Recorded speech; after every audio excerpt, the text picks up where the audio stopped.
തൃശ്ശൂരിലെ മണലൂർ മണ്ഡലത്തിലെ UDF സ്ഥാനാർത്ഥി TN പ്രതാപനെതിരെ ഒരു ഗുരുതര ആരോപണം ഇപ്പം ഉയർന്നു വന്നിട്ടുണ്ട്. അതായത് Nattika Congress block committee vice president Firoz ആണ് ആരോപണം ഉന്നയിച്ചിരിക്കുന്നത്. അതായത് അവിടെ ഒരു ഡീല് നടന്നിട്ടുണ്ട് എന്ന് പറയുന്നു. ഡീലെന്ന് പറഞ്ഞു കഴിഞ്ഞാൽ TN പ്രതാപനും ഗുരുവായൂരിലെ BJP സ്ഥാനാർത്ഥി B ഗോപാലകൃഷ്ണനും തമ്മിലാണ് ഡീല് നടന്നിരിക്കുന്നത്. അതായത് മണലൂരിൽ BJPയെ സഹായിച്ചാൽ ഗുരുവായൂർ തിരിച്ചും സഹായിക്കാം എന്നൊരു ഡീല് നടന്നിട്ടുണ്ടെന്നാണ് ഫിറോസ് പറഞ്ഞിരിക്കുന്നത്. പിന്നെ അതുപോലെ തന്നെ ലോക്സഭാ തെരഞ്ഞെടുപ്പിൽ സുരേഷ് ഗോപിയെ വിജയിപ്പിക്കാൻ വേണ്ടിയും ഡീല് നടന്നു എന്നും ഫിറോസ് പറയുന്നുണ്ട്. വളരെ രസകരമായ ഒരു കാര്യം എന്താന്ന് വെച്ച് കഴിഞ്ഞാല് ഡീൽ എന്ന് പറഞ്ഞുകൊണ്ട് നടന്നത് UDF ആണ്. ഇവിടെ CPM-ഉം BJP-യും തമ്മിൽ ഡീലുണ്ട്. അത് CJP എന്ന് പറയുന്ന ഒരു ഡീലാണ്. ഇവിടെ ഭയങ്കര സംഭവമാണ്. ഇവിടെ പലയിടങ്ങളിലും എനിക്ക് തോന്നുന്നു എത്രയോ മണ്ഡലങ്ങളുടെ എണ്ണം പറഞ്ഞിട്ടുണ്ടായിരുന്നു. ഇത്ര മണ്ഡലങ്ങളിൽ VD സതീശൻ പറഞ്ഞത് അങ്ങോട്ടും ഇങ്ങോട്ടും സഹായിക്കാൻ വേണ്ടി തന്നെ നിൽക്കുകയാണ്. പല സ്ഥാനാർത്ഥികളെ പാലക്കാട് സ്ഥാനാർത്ഥിയെ നിർത്തിയിരിക്കുന്നത് തന്നെ BJPയെ സഹായിക്കാൻ വേണ്ടിയിട്ടാണ് എന്നൊക്കെ അടക്കമുള്ള ആറന്മുള, ചെങ്ങന്നൂർ തുടങ്ങിയ മണ്ഡലങ്ങളുമായി ബന്ധപ്പെട്ടൊക്കെ നിരവധി ആരോപണങ്ങൾ ഉന്നയിച്ച കൂട്ടത്തിലാണ് ഈ UDF-കാർ എന്ന് പറയുന്നത്. എസ്പെഷ്യലി VD സതീശൻ ഇങ്ങനെ കൊമ്പ് കോർത്ത് ചവിട്ടിത്തുള്ളി കയറി പോയപ്പോഴേ എനിക്ക് തോന്നി എവിടെയൊക്കെയോ എന്തൊക്കെയോ ചില വശപ്പശമുണ്ടെന്ന്. അക്ഷരാർത്ഥത്തിൽ ഡീല് നടന്നിട്ടുള്ളത് പലപ്പോഴും നമുക്കറിയാവുന്ന പോലെ ഇതേ UDF-ഉം BJP-യും തന്നെ ആയിരുന്നു എന്നുള്ള വിവരം നമ്മൾ ഇതിനു മുമ്പേ ചർച്ച ചെയ്തിട്ടുണ്ട്. തൃശ്ശൂർ നിയമം അതിനൊരു ഉദാഹരണമായിരുന്നു. അതെ, നിയമ ഉദാഹരണമായിരുന്നു. തൃശ്ശൂർ നമ്മൾ സംസാരിച്ചിരുന്നു ഇതുമായിട്ട് ബന്ധപ്പെട്ട്. എവിടെ 19,000 വോട്ടുകൾ കോൺഗ്രസിന്റെ എവിടെ പോയി? ഏറ്റവും ഒടുവിൽ ചവിട്ടി തേച്ച് തുപ്പി വിട്ടത് ശരിക്കും പറഞ്ഞ K മുരളീധരൻ എന്ന് പറയുന്ന കരുത്തന്മാരിൽ കരുത്തനായ കോൺഗ്രസ് നേതാവിനെ. അപ്പൊ ഇത് അന്നേ കേട്ട് പരിചയിച്ച ഒരു കഥ തന്നെയാണ് ഡീൽ. അപ്പം ഇതിൽ നിന്ന് നമുക്ക് വ്യക്തമായി മനസ്സിലാക്കാൻ പറ്റുന്ന ഒരു കാര്യം, UDF-ഉം BJP-യും തമ്മിൽ കാലങ്ങളായി തുടരുന്ന ഒരു ബാന്ധവം ഇവിടെയുണ്ട്. 70-കൾ വരെയൊന്നും പോകണ്ട. 70-നൊക്കെ ശേഷം ഇപ്പോൾ തന്നെ നമുക്കറിയാം BJP-യും കോൺഗ്രസും അല്ലെങ്കിൽ UDF-ഉം തമ്മിൽ ഒരു ഡീലുണ്ട്.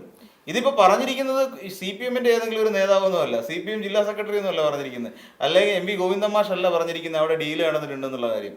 അവരുടെ മണ്ഡലം പ്രസിഡന്റാണ് VA ഫിറോസ്. പുള്ളിയാണ് ഈ കാര്യങ്ങൾ വ്യക്തമാക്കിയിരിക്കുന്നത്. അതിന്റെ അർത്ഥം എന്താ? അവർക്ക് അറിയാവുന്ന കാര്യം പുറത്തോട്ട് പറഞ്ഞതാ. ഇവിടെ ഇപ്പൊ മണലൂർ എന്ന് പറയുന്ന മണലൂരിലെ മണ്ഡലത്തിൽ മത്സരിക്കുന്ന ആരാ? LDF-ന്റെ സ്ഥാനാർത്ഥി ആരാ?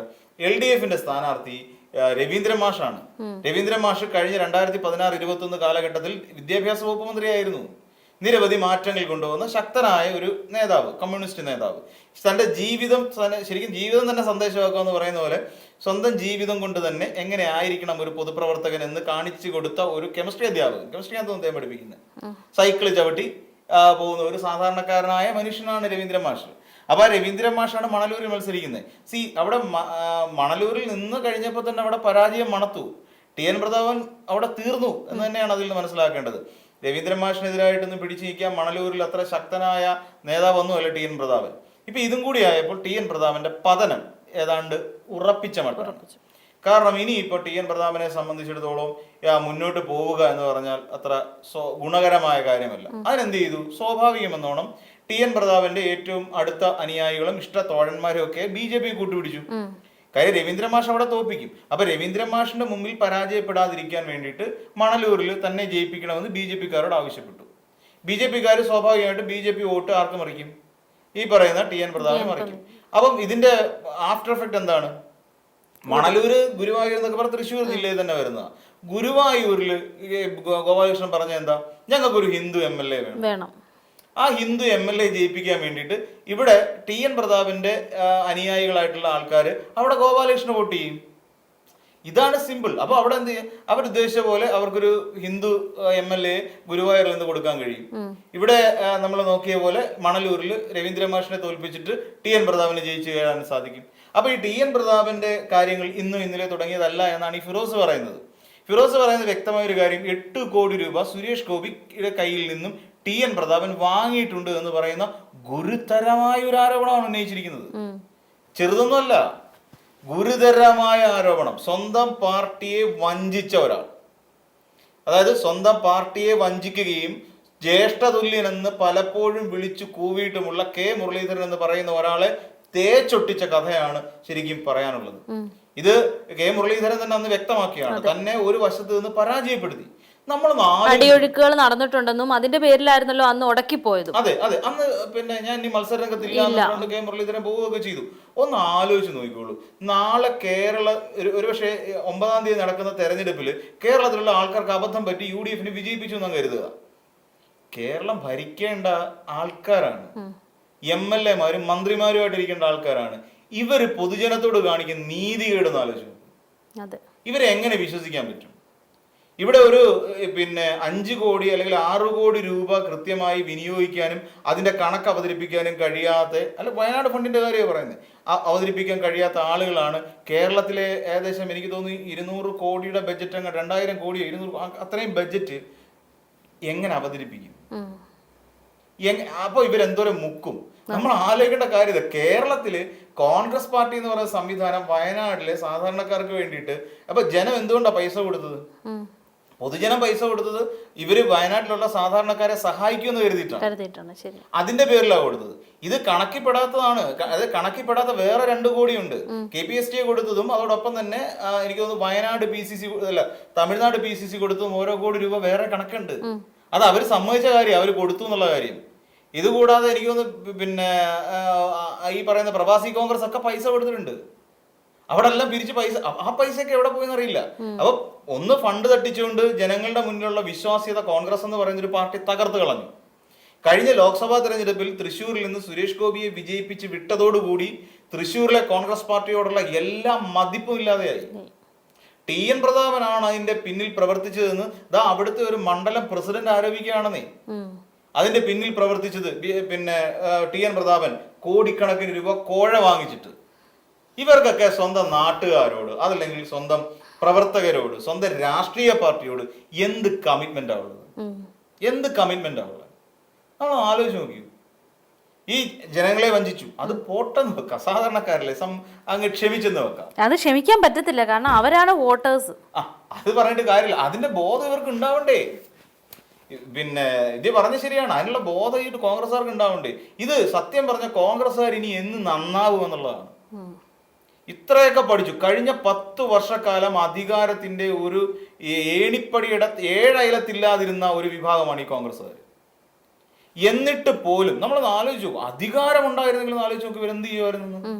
അധികാരമില്ലാതിരുന്നിട്ട് കൂടി കേരളത്തിൽ നടന്നിട്ടുള്ള ഏറ്റവും കൂടുതൽ അഴിമതി നടത്തിയിട്ടുള്ള ഒരേ ഒരു പാർട്ടി കോൺഗ്രസ് പാർട്ടിയാണ്. നമ്മൾ ഓരോന്നിടത്ത് നോക്കിക്കോളൂ. പ്രളയം എന്നും പറഞ്ഞിട്ട് പിരിച്ചു. 1000 വീടാണ് KPCC പൊതുജനത്തിന് ഓഫർ ചെയ്തത്. പ്രളയത്തിൽ തകർന്നു പോയവർക്ക് 1000 വീട്. എന്നിട്ട് അതിൽ എത്ര വീട് ചെയ്തു കൊടുത്തു? എത്ര ചെയ്തു കൊടുത്തു? മണപ്പാട്ടിൽ ഫൗണ്ടേഷനുമായിട്ട് ബന്ധപ്പെട്ടുകൊണ്ട് പിന്നെ എന്താ പറയാ, പുനർജനി എവിടെ എന്ത് ചെയ്തു കൊടുത്തു? അതിന്റെ ഫ്ലാറ്റിന് കല്ലിട്ടിട്ട് പിന്നെ കാട് കയറി കിടക്കുന്നു. ആ പറ്റിക്കല്. പിന്നീട് വയനാട് ഫണ്ട് തട്ടിപ്പ്.